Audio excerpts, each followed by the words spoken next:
Você está ouvindo o Customer Lovers. Olá pessoal, tudo bom? Estamos começando o Customer Lovers. Eu sou o Leonardo, head da High Academy, a primeira escola de Customer Experience do Brasil. E eu sou o Diego Aquino da High Platform. Um dos setores que mais é impactado pela mudança de comportamento do consumidor é o segmento dos supermercados. E de fato, esse mercado vem acompanhando e se adaptando às mudanças desse comportamento há muito tempo. Em 2019, por exemplo, o percentual de internautas brasileiros que fizeram compras em supermercados online era de 9%. E agora, em 2021, esse número subiu para 30%. Os dados são da Confederação Nacional de Dirigentes Lojistas e do Serviço de Proteção do Crédito. Isso mesmo, e essa evolução tende a continuar. Ainda de acordo com a pesquisa Supermercados e Hábitos de Compra do UOL, 60% dos brasileiros pretendem continuar a fazer compras online, mesmo após a pandemia. 37% apontam a comodidade como principal fator da escolha pelo canal digital, e 33% dos consumidores online adquirem itens pelo menos a cada 15 dias. É verdade, Diego. Mas não podemos deixar de citar que a grande maioria dos consumidores ainda frequenta os supermercados físicos. Muitos ainda querem ter o contato com o produto antes de comprá-lo. Trata-se de um grande desafio para as redes que precisam medir a satisfação de públicos com comportamentos diferentes. Exato, Léo. Hoje vamos discutir o tema Customer Insights, conhecendo a fundo o cliente no setor de supermercados. Vamos falar do impacto do digital e o futuro do comportamento desses consumidores e também do setor. Nosso convidado é o João Mariano. Ele é diretor de experiência do cliente, produtos digitais e designer no GPA. João, seja muito bem-vindo ao podcast Customer Lovers. Antes da gente começar a nossa entrevista aqui, eu queria que você falasse um pouquinho da sua experiência profissional. Boa, Diego. Boa, Leonardo. Super obrigado por estar aqui com vocês. Eu vou começar de trás para frente. Eu estou há quase 14 anos no GPA. Hoje faço parte aí desse time multifuncional, multitarefas, mas que tem uma linha condutora muito simples ali, visível, que é o cliente, que é a experiência do cliente em si. E o que me trouxe até aqui foi uma trajetória em algumas empresas que trabalham para varejo e que no final das contas precisam sempre resolver ali um problema, resolver uma jornada, entregar uma experiência diferente e que de certa forma para o varejo isso é essencial, né? Então eu trabalhei em consultorias de branding que trabalham com varejo e que no final das contas o GPA era um dos clientes e aqui tô. Já vão fazer aí 14 anos que eu trabalho dentro do varejo. Muito bom. De acordo com uma pesquisa realizada pela Associação de Supermercados do Estado do Rio de Janeiro em 2021, 84% dos consumidores só vão ao supermercado uma vez por mês. Então, João, como é que é possível gerar insights e dados para entender o comportamento desses consumidores, sendo que o contato direto com eles é tão baixo? Bom, esses são dados gerais, né? Eu diria que esse negócio de supermercados é um negócio de recorrência.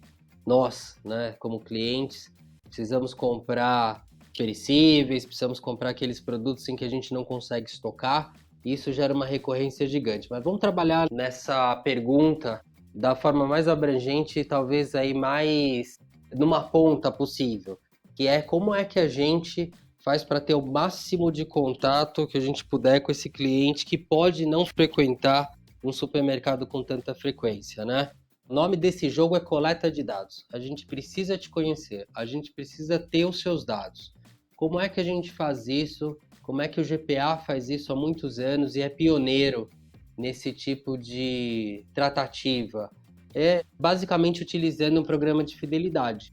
Então, em troca dos seus dados, a gente vai te dar benefícios. Você faz parte de um programa como cliente, você nos permite te conhecer cada vez melhor e, em troca, a gente te dá os melhores descontos, os melhores benefícios, te premia por essa fidelidade toda. Então, imagina o seguinte, o que a gente está o tempo todo dizendo para o cliente é: faça parte do programa e se identifique. Com isso, a gente vai entender o que você está comprando, como é que a gente pode te dar as melhores ofertas e benefícios, qual é a tua frequência, qual é o teu hábito. Eu diria que esse é o papel principal aí para entender um consumidor que pode ou não ter alta frequência, tá? João, o consumidor que vai ao supermercado é o mesmo que compra digitalmente? Vocês diferenciam esses grupos na hora de entender os comportamentos e as necessidades, satisfação? E como que é feita essa divisão? Não necessariamente é o mesmo. A gente, fazendo de uma forma simples aqui para poder conceituar, né, ilustrar o básico, a gente tem consumidores que são multicanal, que compram nos dois canais, aí no físico e no digital. A gente tem consumidores que só vão ao físico e a gente tem consumidores que só vão ao digital. Então, com essa divisão simples, e é claro, né, existem várias outras divisões dentro dessas, nós mesmos olhamos canais versus marcas, versus categorias e assim por diante, né? Mas nessa simplicidade dá para entender bem o conceito e dá para tratar esses clientes de forma diferente. E o mais bacana que eu acho que é legal falar aqui nesse nosso bate-papo é que hoje, mesmo quando o cliente é um cliente físico e está ali exclusivo físico, vai fazer uma jornada física, a melhor jornada que ele pode fazer é com os nossos aplicativos na mão dele. Então esse cliente, ele não necessariamente é nativo físico ou físico puro, né? Então, imagina o seguinte, hoje nós temos os descontos personalizados para todos os nossos clientes que se engajam com os programas de fidelidade, independente do canal. Se eu sou um cliente físico engajado com o programa de fidelidade, a forma mais adequada de eu ter os melhores descontos é entrando no aplicativo, entendendo quais são os meus descontos, ativando os meus descontos e fazendo a minha compra. Tá? Então, eu diria, Diego, para quem está começando, pelo menos entender quem é só físico, quem é só digital e quem é multicanal, e depois fazer todas as quebras necessárias para entender esses grupos de clientes e como é que você pode fazer com que o cliente seja multicanal. Por quê? Porque você tem ali condições de estar onde o cliente está, de atendê-lo da melhor forma possível. Não necessariamente ele precisa sair de casa para fazer a compra. Se ele quiser, ele vai. Mas se não, você tem ali dentro do celular dele a sua presença digital. João, na sua opinião, como o digital mudou o comportamento do consumidor nos supermercados? E como a digitalização ajuda na coleta dos dados para o entendimento do consumidor e na metrificação da satisfação dele? Pois é, até pela tua pergunta, né, Leonardo? Não existe nada mais sem o digital. Não existe. Eu não trabalhei no varejo sem o digital, mesmo antes da gente ter essa grande digitalização. Acho que a gente teve um impulsionamento, uma aceleração da digitalização nos últimos anos. Mas não dá para você não ter métrica se você não tem um banco de dados, se você não tem ali um banco de dados estruturado, disponível para todos os times e alimentado por diversos canais, né? Então imagina o seguinte, vamos começar na coleta para a gente desenhar esse cenário que você está, de certa forma, provocando, questionando, né? A gente precisa coletar dados em todos os pontos de contato com os clientes, seja ali o dado de compra, seja o dado de acesso a um canal, seja a trajetória desse cliente, porque vamos imaginar o seguinte, no físico, difícil aplicar a questão de trajetória, né? Embora seja possível, tem várias ferramentas para se fazer isso. Mas no digital, dá para entender se o cliente chegou na tua loja por meio de uma procura orgânica, se ele digitou a tua marca diretamente ali no navegador, se ele foi impactado por alguma mídia, quais foram os gatilhos. Então imagina o seguinte, primeiro a gente tem que começar a coletar tudo aquilo que a gente vai usar, porque esse é um detalhe importante também. Dá para coletar tudo, né? Mas como é que a gente vai tratar depois todos esses dados? É importante coletar aquilo que você vai usar para fazer alguma coisa, seja resolver uma dor do cliente, seja atingir um objetivo de negócios. Até porque esse equilíbrio é um dos mais importantes nessas áreas que nós trabalhamos, que é a necessidade do cliente e os objetivos de negócio. Como é que a gente equilibra tudo isso?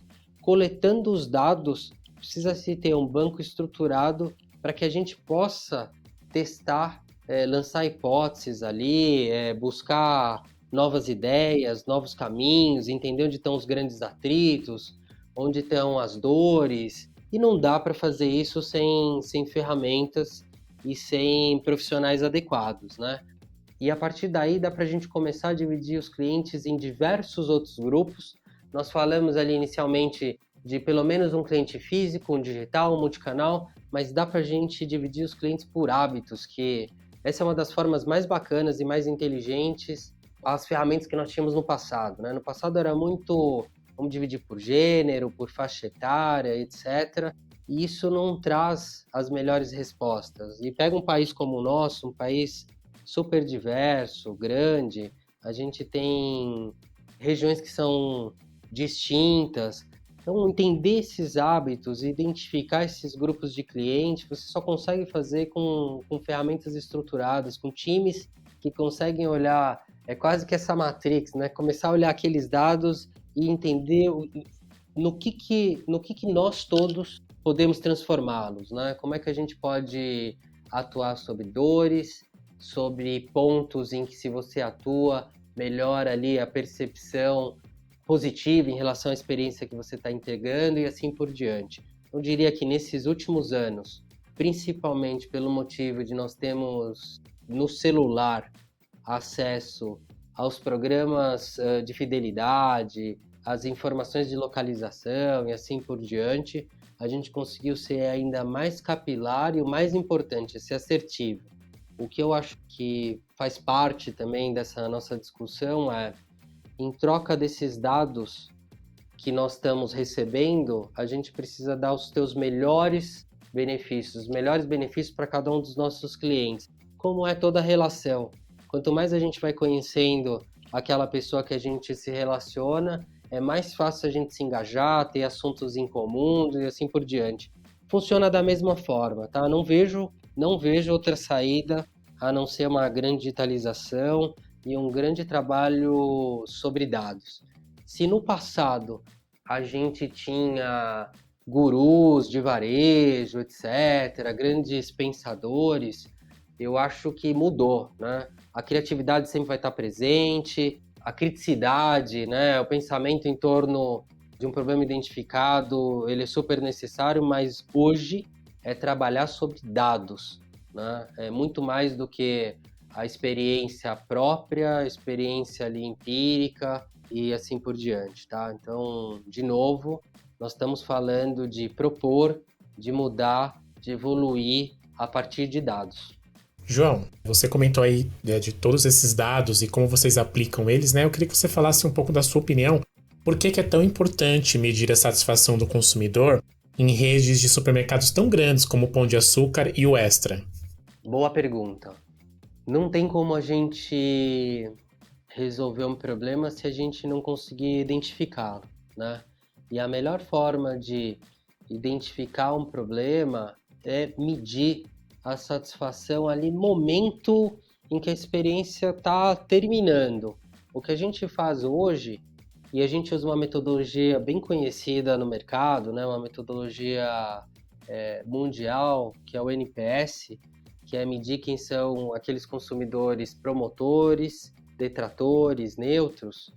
É importante que essa medição aconteça no momento em que a experiência está ali no finalzinho. Hoje, quando você passa em uma das nossas lojas, você tem duas formas, aí, dois gatilhos de avaliar essa experiência. A gente tem um QR Code nos nossos caixas, você pode escanear ali o QR Code com o seu celular e avaliar a sua experiência ali conosco, ou você pode ser impactado por um e-mail em que a gente vai convidá-lo para avaliar essa experiência, né? Então, de novo, o que a gente tem falado, a gente gera esses dados, tá? E a gente está fazendo uma pergunta para os nossos clientes, o que você achou dessa experiência, né? A gente vai poder ali ouvir o cliente, e se a gente identificar um ponto de melhoria, a gente vai ter a oportunidade de tratá-lo. Então, de novo, nós estamos falando aqui de uma relação de troca, né? Então, em troca de eu saber o que você está achando da experiência, eu me comprometo o tempo todo a fazer com que ela seja sempre melhor.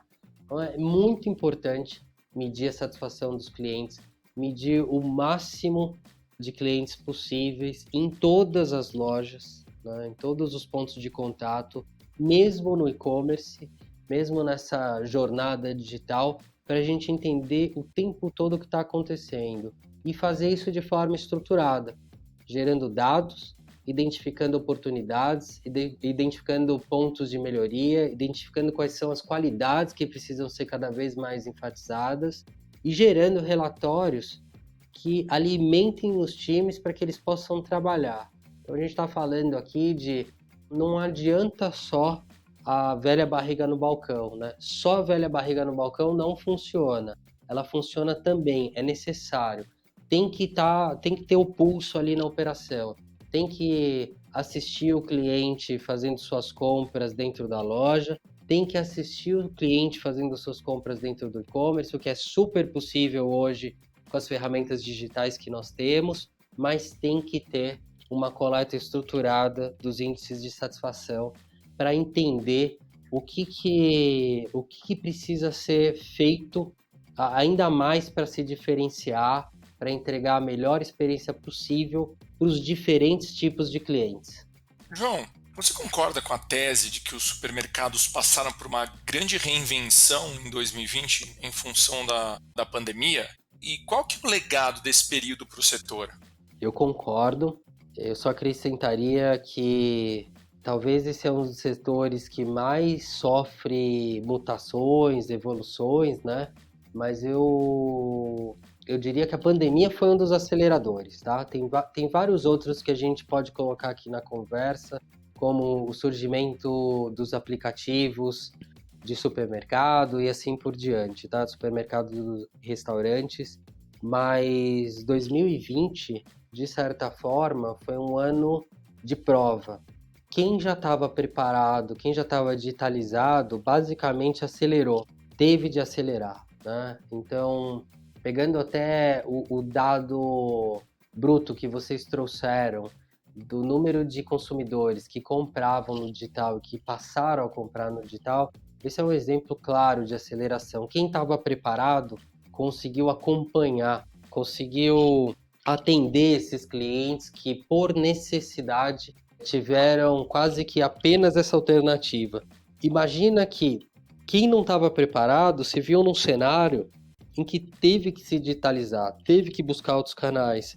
E foi, com certeza, para esse tipo de empresa, de comerciante, foi muito traumático, né? Mas foi um ano em que, para quem já estava preparado, a aceleração foi natural, né? Ela aconteceu, é quase como se a gente tivesse feito a captura, né? A aceleração desses clientes no digital num curto espaço de tempo e, de certa forma, conseguiram sustentar ali seus negócios e seus clientes.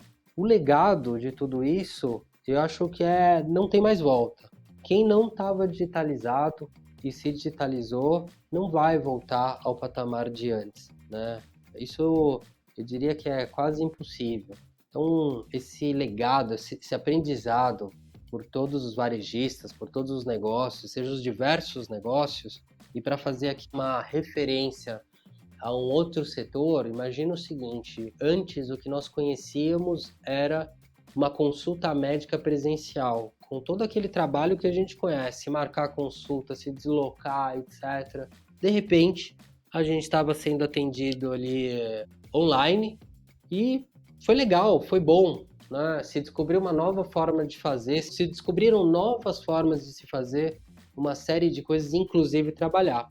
Mas nesse nosso setor, que é um setor que nós estamos falando aqui de um produto, de produtos físicos, a gente tem de entregar alguma coisa para o cliente não está comprando um software, não está ali usufruindo de um serviço, para a gente foi essencial já estar acelerado no digital. Imaginem que o GPA entrou no e-commerce em 1995 com Pão de Açúcar. Já tinha uma trajetória de muitos anos e já tinha planos muito sólidos dentro do digital. Quando a pandemia chegou, o que a gente fez foi acelerar, foi capturar o maior número de clientes possíveis, mas dentro de uma estrutura já desenhada, já enraizada, já trabalhada. Mas para isso, de novo, né, muitos anos, isso aconteceu porque são muitos anos de digital, numa empresa que tem uma filosofia multicanal, uma filosofia de estar onde o cliente está e atendê-lo da forma que ele precisa, da forma que ele quer, onde ele quer e assim por diante. Não acredito que a gente volte a ter patamares de canais ou de experiências nem semelhantes ao que nós tínhamos antes da pandemia. Eu diria que aquele micro comerciante achou o seu canal, mesmo que informal, para se digitalizar e para continuar trabalhando, tá? Então, não dá para falar de forma alguma que a pandemia foi boa para alguma coisa, né? De forma alguma. Acho que a pandemia nos trouxe uma grande prova, né? Mas, sem dúvida, ela acelerou muitos canais, muitas soluções, ela acelerou a digitalização. João, você trouxe algumas coisas aí do futuro, né? Eu queria que você falasse um pouquinho mais sobre o que você enxerga aí daqui para frente para os supermercados no Brasil e qual a principal diferenças que vai ter para cada público, né? Para o público C, B e A. Essa é uma pergunta que eu gosto de explorar bastante, Diego, e eu adoro responder o seguinte: eu não tenho a menor ideia do que vai acontecer no futuro. Eu diria que nenhum de nós, por mais que a gente queira, vai saber exatamente o que vai acontecer. Mas a gente pode se ancorar ali em algumas certezas para a gente poder trabalhar e perseguir um futuro melhor. Então, a gente não vai parar de evoluir, a gente não vai parar de acelerar. E pós-pandemia, a velocidade é outra. A forma com que o mercado tem se comportado, o nível de concorrência, as pequenas empresas que vão surgindo, as disrupções, é muito difícil falar o que vai acontecer no futuro dos supermercados no Brasil. Mas eu acho que a gente precisa, de novo, se ancorar, nós precisamos ancorar na evolução. Eles vão seguir evoluindo, eles vão seguir num caminho que é atender cada um de nós do jeito que a gente quer. Então, se tem uma palavra e uma diretriz que eu gosto muito de trabalhar aqui, que é uma diretriz nossa, do GPA, é a da ultrapersonalização. E isso me ajuda a responder até a segunda parte da tua pergunta, que é o que vai acontecer com cada um desses públicos. Eu não sei exatamente o que vai acontecer com cada um desses públicos, né?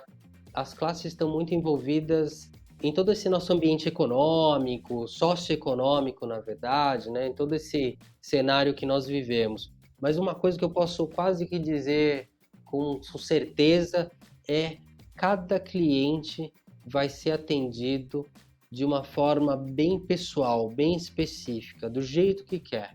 Então, se tem uma coisa que a gente está perseguindo cada vez mais, essa ultrapersonalização.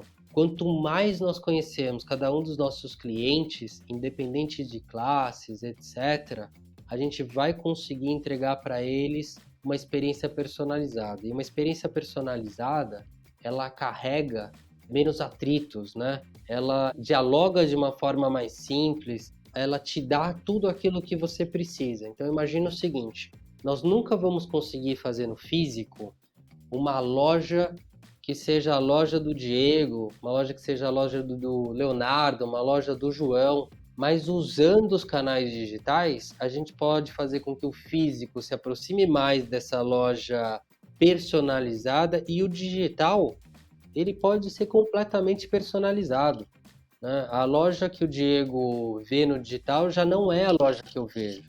Quando nós falamos dos nossos programas de fidelidade, dentro desses programas a gente tem um produto que é o meu desconto, os descontos que eu tenho, eles são baseados nos meus comportamentos nas minhas cestas. Se hoje eu falar para você, olha só, Diego, tenho aqui um desconto de X% em cervejas, pode ser que você tenha outro percentual, pode ser que você tenha outra categoria, porque ele está dialogando com você. Ele está olhando o que é melhor para você. Ele está olhando o que você compra, o que você pode comprar e ele está te atraindo com os níveis de desconto que são adequados, de novo, para os teus hábitos, para a tua cesta, tá? Então, para mim é difícil prever o que vai acontecer, mas se tem algo que é chave aí, é a personalização. E a outra coisa que a gente também pode abordar aqui, que eu não tenho dúvidas, são as relações humanas. Quando a gente olha para o físico, essa história de ir ao supermercado, cores, texturas, cheiros, pegar o produto na mão, dar um bom dia, receber um bom dia, ser atendido, pedir do jeito que você gosta, etc. São experiências que estão completamente ligadas a essa jornada de supermercado e que cada vez mais a gente procura refleti-las no digital. E quando você faz hoje uma jornada digital, mesmo o nosso entregador, ele já tem essa relação humana, né? No final da jornada, você ainda vai ter alguém que vai levar as compras até a porta da tua casa, a porta da tua cozinha e assim por diante. Então, para mim, personalização vai ser chave. Para isso, a gente precisa conhecer cada vez mais cada um dos nossos clientes. E é isso que a gente faz com os programas de fidelidade. E essas relações humanas sempre valorizadas, seja no físico, seja no digital. Então, você, numa jornada em que vai para a loja, recebe em casa ou compra no digital e retira na loja, esse engajamento entre as pessoas, essa relação entre as pessoas, para mim, cada vez mais elas vão estar aí reforçadas, né? E, de novo, mesmo na jornada física, com o uso de aplicativos, a gente pode fazer com que as jornadas sejam ainda mais completas, as experiências sejam mais bacanas.